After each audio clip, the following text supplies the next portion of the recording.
բացատրեիք, ինչ է պատրաստվում անել կառավարությունը, պետականացումը ինչ-որ այլ մեխանիզմով է փոխարինվում, որ խնդրեմ կներկայացնեք ինչ մեթոդով եք շարժվելու եւ ինչ է լինելու առաջիկայում։ Պետության կառավարման Վարչապետը, հանրապետության վարչապետը նշեց մեխանիզմի առաջին քայլի մասին, դա կառավարման մասին է, ավելի մանրամասն օրենքի նախագծի փոփոխությունը արտահերթ նիստում կլինի առաջիկա օրերին,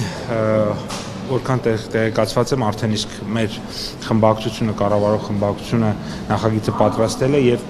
կարծես թե շրջանառվել է կամ շրջանառման փուլում է եւ արտահերթում լինելու է, երևի թե դրանից ավել այս պահին չեմ կարող ինձ թույլ տալ մեկնաբանել, քանի որ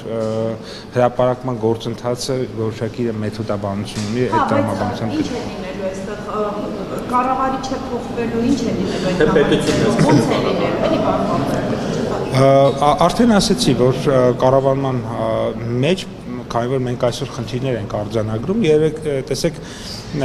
մեկ դրվագ հանրապետության վարչապետը երեք ներկայացրեց, երբ որ խոշոր գործարարը մեծ ծավալի ներդրում էր արել եւ այսպես ասած իմանալով մի քանի $100,000 միջոցառում էր կազմակերպել բացման ներկայացում, այսինքն տասնյակ միլիոնավոր դոլարի մարդը ներդրումներ էր արել, համարել էր, որ մի քանի $100,000 բացում էլ երևի թե պետք է անի եւ այդ մարդը կորցրեց այդ գումարները։ Հիմա կասեմ ինչու, որովհետեւ էլեկտրաէներգիայի անջատում տեղի ունեցավ, այն պահին, երբ որ պիտի բացումը տեղի ունենար, այդ օտարերկրյա մասնագետներ հյուրեր էր հրավիրել եւ դա օրինակ մեկ ուրիշ դեպք հենց 3 գործարաններից մեկից եմ ստացել, ով նոր տեխնոլոգիաներ է գնել եւ այդ նոր տեխնոլոգիաները պարբերաբար հետի կողմից անջատումների հետևանքով փչացել են, որովհետև ոչ մի ճապոնացի չի պատկերացնում, որ օրինակ օրը 5 անգամ կարող է լույսը անջատվել միանալ։ Կարողանալ եք պետքանել, որ այդ անջատումները չլինեն, օրինակ ինչ եք անել, հետից ասում են մոտ $700 միլիոն ներդրում են արել, որովհետև համակարգը շատ մաշված է եւ դեռ բազմաթիվ միլիոնների այդպես ներդրումի կարիք կա։ Դե ինձ էլ գործարար միջավայրն ասում է, որ միլիարդավոր դոլարների ներդրումներ է արել, որոնք շատ հաճախ առոչինչ են դառնում, այդպիսի անպատասխան, որովհետև երբ որ դու առնում ես մի քանի միլիոն դոլարանոց սարք, հետո գալիս է որը նախատեսված չի որևէ պարագայում նրա համար, որովհետև այդ սարքը որ ճապոնացիները կամ գերմանացիները սարքում են, չեն պատկերացնում, որ օրը կարա 5 անգամ հեծը լույսերը անջատի։ Հեծը ոնց է։ Հեծը բանավաճ կամ հարցնում։ Չէ, դες պատասխանեցի ես ինքս էլ եմ։ Շտաբում խնդրեմ մեկական։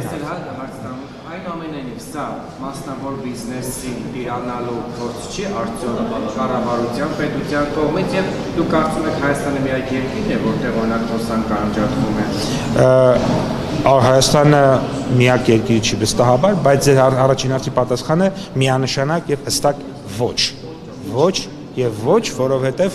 դուք տեսնեք եւ նախագիծը եւ մեր օրենսդրությամբ բոլոր հիմքերը սահմանված են, այսինքն այն ինչ որ տեղի կունենա, բացարձակապես դա մեր օրենսդրությամբ սահմանված է եղել, մենք մեր օրենսդրությամբ սահմանված դեպքերի իրացումն ենք ապահովելու։ Դա մենք բազմաթիվ օրենքներ ունենք, որոնք ենթադրում են պարտավորություն պետության, կառավարության, մասնավորի, մարդու, քաղաքացու, այսինքն դրանք պարտավորությունների կատարման շրջանակում եւ հանրային շահի գերակայության մասին, այսինքն երբ որ որն է ամենակարևորը, պետությունը, ժողովուրդը, հանրությունը եւ այդ կարևորության տրամաբանությամբ պետք է մենք շարժվենք, մենք չենք կարող մեկ մարդու շահը գերադասենք հազարավոր, 100,000-ավոր, միլիոնավոր մարդկանց շահերից։ Մենք չենք կարող մեկ մարդու ասել դու ինչ ուզես կարող ես անել եւ օրինակ հազարավոր տնտեսվարողներ բիզնեսներ կորցնեն, հազարավոր տնտեսվարողներ 100 միլիոնավոր դոլարներ կորցնեն, 100,000-ավոր մարդիկ մնան առանց լույս։ Պետական կառավարման համակարգում պարալիզացվի, որովհետեւ բանա, չգիտես ինչի, օրինակ 3 էկոնոմիկայի նախարարությունում կես ժամը մեկ ասենք իմ համաշտան հասկանալի լույսերը անջատվում էին։ Սա Եթե պետականացվի հեծը, այդ միջոցներ ունեք, այդ առողջացման ծրագրի ներդրումների արդյունավետ որ լինեն ներդրում։ Կլինի մեխանիզմ, տեսեք, կլինի մեխանիզմը ազգային ժողովում այդ բոլոր հարցերի մասին պատասխան կլինի, որովհետև երբ որ նաև մեխանիզմը ներկայացվի փոփոխությունների համապատասխան տեղի կունենան, ես կարծում եմ նաև Իսկ ղեկավարությունից բացատրություն պահանջել եք կամ պարզաբանում ինչու է այս իրավիճակը։ Ես երեք հրապարակային այդ մասով արել եմ նաև գրառում, որովհետև անթույլատրելի է, երբ որ տնտեսությունը օրինակ գործարանը կարա կանգնի, գործարանները կարան կանգնեն, առևտրի կենտրոնները կարան կանգնեն եւ այլն, եւ բնականաբար կարծում եմ, որ այդ մասով աշխատանք պետք է տալի։ Չեմ, ես ասում եմ դա երեք ես նաև այն հրապարակային եմ դրա մասին արել գրառում, ես կարծում եմ նաև ոլորտային նախարարությունը պատշաճ զբաղվում է։ Կոնյակի ու ծիրանի մասով էլ ասեք, պարոն Պապայան, դուք հանդիպեցիք Վրաստանի փոխվարչապետի հետ, որը նաև էկոնոմիկայի նախարարն հետո իրեն հեռացրին աշխատանքի, չգիտեմ ինչ եղավ իրենց մոտ, եւ ասացիք, որ ծիրանի խնդիրը լուծվել է նաև կոնյակի մասով։ Թեպետ էլի ազդակներ կան, որ որոշակի խնդիրներ կան, կուտակումներ կան։ Խնդրում եմ ասել, վրացի ձեր գործընկերները բարձրաբանել են, որ մեր խնդիրը ինչու են իրենք խոչընդոտ հարուցում մեզ համար, մեր արտահանողների եւ ռուսական մասից բարձրաբանում ունեք եւ այս բանի ամբողջությամբ խնդիրը լուծված է, թե դա կուտակումներ կան։ Տեսեք, ուրեմն ծիրանի մասով այս պահին երեկվա դրությամբ 626 մեքենա միայն հունիս ամսին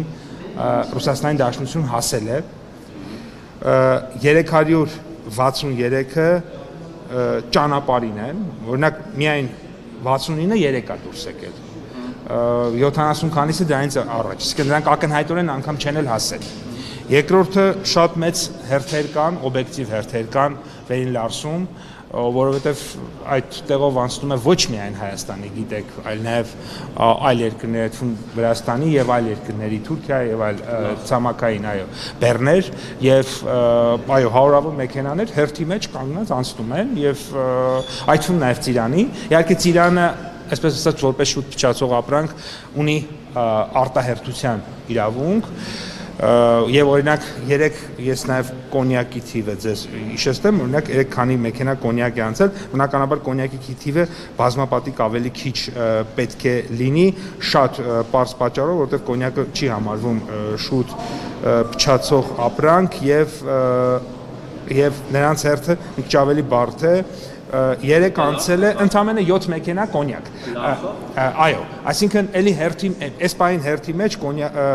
բանա տասնյակ մեքենաներ կա կոնյակով բեռնված։ Այսինքն դրական եզրակացության որևէ խնդիր չկա, որ իրանք պետքա անցնեն, պարզապես սպասում ենք հերթին եւ երեք ընդամենը